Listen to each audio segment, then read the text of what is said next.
saying I'm like a professional pickler by any means, but I don't think I can get through one summer without somebody requesting something pickled from me. So I'm gonna show you my regular schmegular pickle recipe. And we're gonna talk a little bit about pickling. You want to use pickling cucumbers. They're also known as Kirby cucumbers. They look just like a regular cucumber, just fun size. Wash them. I want to stress this just a little bit. You want to make sure you are thoroughly cleaning your cucumbers. Cucumbers are a vining plant and they are grown laying on the ground unless they have a trellis. But they can become contaminated by E. coli, animal feces, salmonella, pesticides. Next up, brine. Get away! I am very heavy-handed with the vinegar. I love vinegar. I can drink it straight. If you are not big on vinegar, you may want to do a 1-to-1 ratio. For me and anyone else like me, 3 cups of vinegar, and this is roughly a cup of water. Add sugar to balance the acidity. I kind of just eyeball it.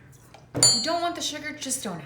Now we add pickling salt. Somebody commented saying that pickling salt has nitrates, and that's not true. At least for the brand that I use Morton's. Now curing salts, however, do have nitrates. I'm gonna do about a tablespoon. Somebody asked if you could use kosher salt, and you most definitely can, but I don't recommend table salt. But if you are canning these in a water bath, I do recommend just using the pickling salt. This is gonna help make sure it's not cloudy, doesn't have caking agents. This is your go-to. We're gonna bring our brine up to a roaring boil. You just want everything nice and dissolved. We're gonna make some pickle spears. Slice it down the middle, roll it, slice down the other side. Good job.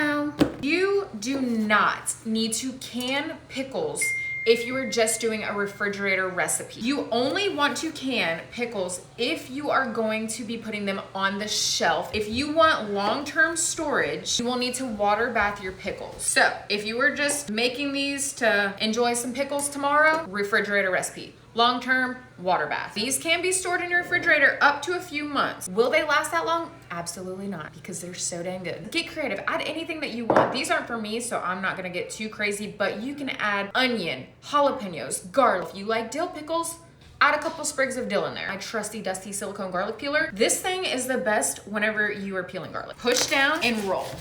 Perfectly peeled. For some seasonings, if you know, you know. Aleppo pepper, pinch of black peppercorns, couple of allspice berries, mustard seed. For me, I like to use bay leaves to keep my pickles crunchy. You can also use grape leaves, pickling lime, calcium chloride, alum. Bay leaves have never steered me wrong. I've never had a soggy pickle ever. And I'll put that on my mama. Once your brine's done and everything's dissolved, just let this sit out for just a little bit to cool down. You don't want any cracked jars. Make sure every cucumber is submerged. The longer that they sit, the better that they're gonna taste. I like them to just sit for about 24 hours and they're good to go. You put a lid on these and put them in the fridge. You wanna make sure they are room temperature. You got me flowers! Hey, buddy.